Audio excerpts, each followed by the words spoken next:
After that familiar opening theme, we take control of TwinBee and head into battle. The A button handles ground attacks, while the B button fires your standard shots. These shots take down aerial enemies or knock bells out of the clouds. If you collide with an enemy in the air, you lose a life instantly. However, if you get hit by a bullet, you only lose your arms first.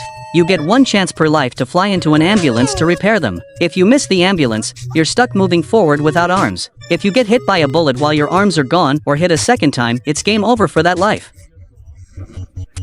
One of the best features of this game is the two-player co-op, which was pretty rare back then. You can even perform fusion attacks. By flying side by side and holding hands, you can fire powerful heavy shells. This is great for both enemies and bells, but the downside is obvious: your hitbox becomes much larger. Plus, since only one person controls the movement during fusion, people often instinctively let their partner take the hit during a crisis. That's why this is known as one of the earliest friendship-ending games. Unless you have serious skills and synergy, I'd suggest avoiding the fusion. There's also a front-to-back fusion that creates a spread shot, but honestly, it's not very useful. The side-by-side version is much more practical, especially if you're playing solo with two controllers. Now, let's talk about the bells. First is the standard yellow bell, which is for points. The first one gives you 500 points, and as long as you don't drop any, the value climbs to 1,000, then 5,000, and finally 10,000. Every bell after that stays at 10,000 until you drop one and the counter resets. This is crucial for high-score runs. As long as you don't drop a bell, the point value stays at 10,000 even if you pick up other colors. If you shoot a yellow bell 3 more times, it turns blue. This boosts TwinBee's movement speed. Every time you grab a special bell, the music changes. Each blue bell increases your speed further. You can see the tiers on screen. By level 8, the speed gets pretty hard to control. Shoot a blue bell 5 times to get the white bell. This gives you twin cannons, increasing your range and power. This is the first upgrade you should aim for, as firepower is everything in a shmup. Note that the twin cannons don't change how many hits a bell needs to change color. It's the same as the single shot. Shoot a white bell 5 times for the flashing bell. This gives you shadow clones, tripling your firepower. Combined with twin cannons, you get 6 times the firepower. The first time I pulled this off as a kid, it felt amazing.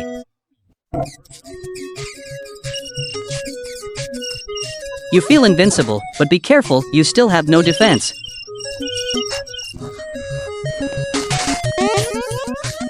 I actually don't recommend the clones because they conflict with the red bell. You can't spawn a red bell while you have clones. In 2-player mode, there are no flashing bells, and only one person can have the white bell. If player 1 is already upgraded, the white bell won't appear, it'll skip straight to the red bell. The same goes for the red bell shield, only one player can have it at a time. In single player, if you don't have clones, shooting a flashing bell 5 times yields the red bell, which provides a shield. When you grab it, a wave of egg enemies will spawn immediately, so stay sharp. The shield can take 8 hits from enemies or 16 bullets.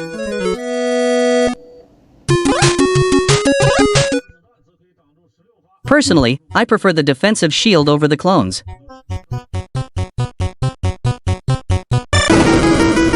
Bell hits are cumulative across all bells on screen. If you've almost hit the threshold for a color change on one bell and then pop a new one out of a cloud, that new bell will instantly be the next color. Use this to your advantage. If you overshoot the red bell and shoot it 12 more times, it turns into a bee. Killing it nets you 15,000 points. But watch out, the bee can kill you if it touches you. Now for ground items. Destroying ground targets always drops an item. Most common are apples, worth either 100 or 500 points. You can't tell them apart visually. The same goes for cherries.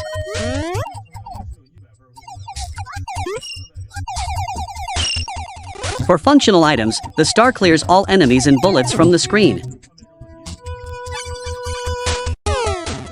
Milk gives you an extra life. Finally, there's the candy, which gives you a 3-way spread shot that's even better than the twin cannons. The best combo is the spread shot plus the shield, total offense and defense. However, candy doesn't appear in 2-player mode, likely for balance. Interestingly, if you hold the select button while picking up the candy, the angle of the spread shot changes, which is useful for certain stages. But generally, the default angle is the most practical. Note that the spread shot and clones are mutually exclusive. Picking up one cancels the other.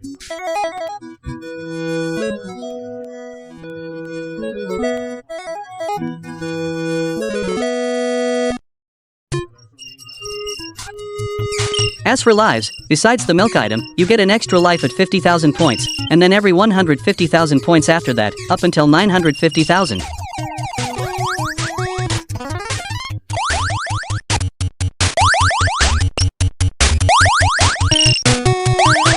After that, you won't get any more from scoring. You can earn a total of 7 lives this way. Let's look at the enemies. In stages 1 through 3, ground units are bamboo shoots.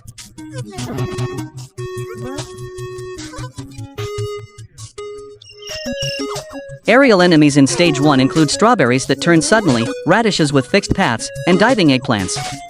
There are also peppers that just dive and peas with erratic movements.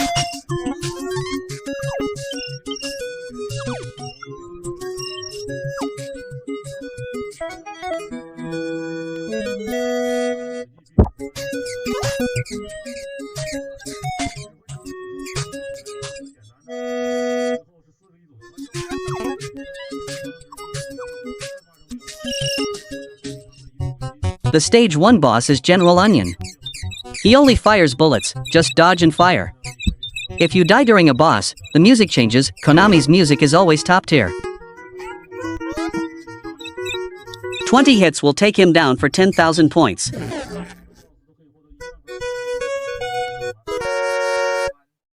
Stage 2 introduces plates with simple patterns, kitchen knives that pause before diving, and forks that spread out after shooting. Stew pots fire from the bottom of the screen, and bowls move fast horizontally to catch you off guard.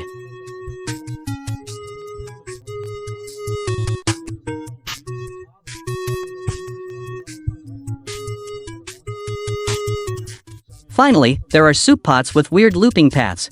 The boss is a stack of plates that launches smaller discs. Destroy the white ones and land 20 hits to move on.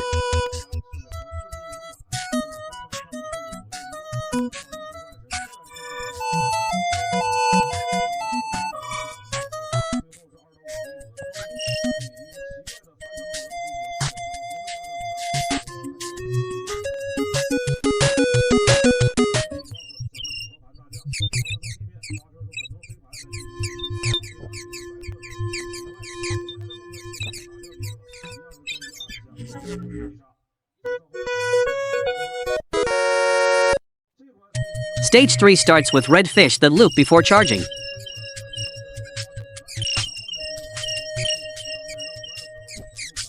Then come sea worms with snake-like movements.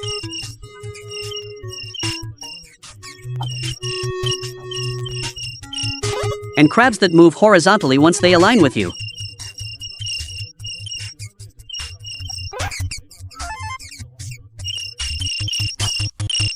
Octopuses do something similar but move diagonally.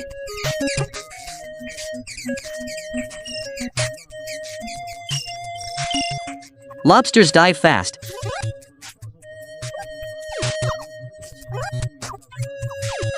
And flying elephants just fly straight.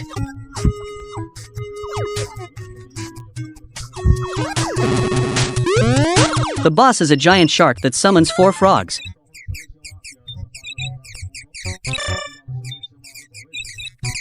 Manage the frogs, dodge, and land your 20 hits. In stage 4, we see screws that resemble bells. Don't get confused.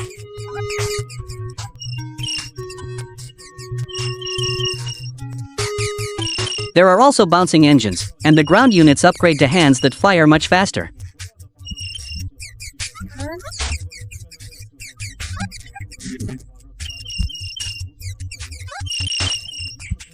You'll also face rolling balls, spiraling pliers, aggressive scissors, and sickles.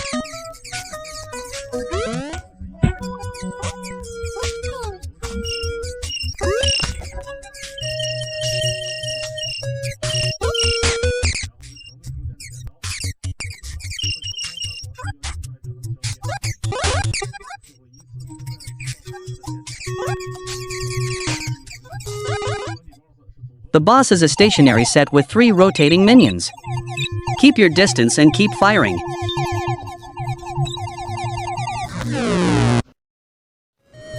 Stage 5 features Moai statues on the ground, a classic Konami touch.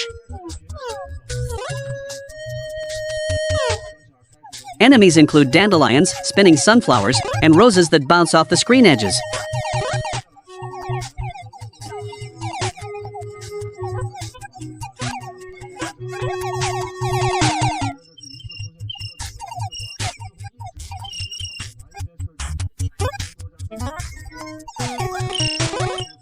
There are also pomegranates that charge you and lightbulb-like enemies that relentlessly chase you. Your best bet is to fly in circles.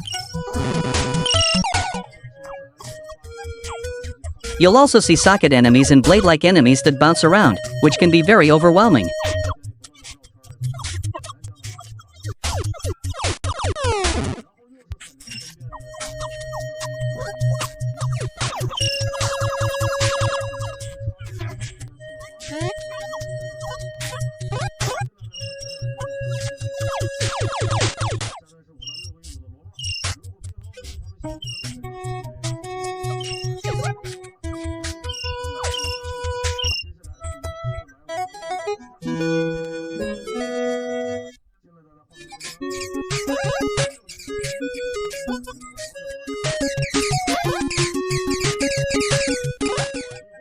The final wave is a group of planes that shoot as they retreat.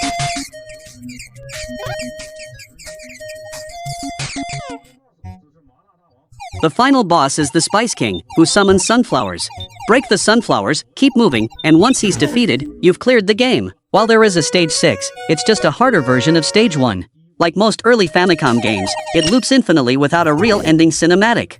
Now that we've broken everything down, if you enjoyed this trip down memory lane, please give the video a like.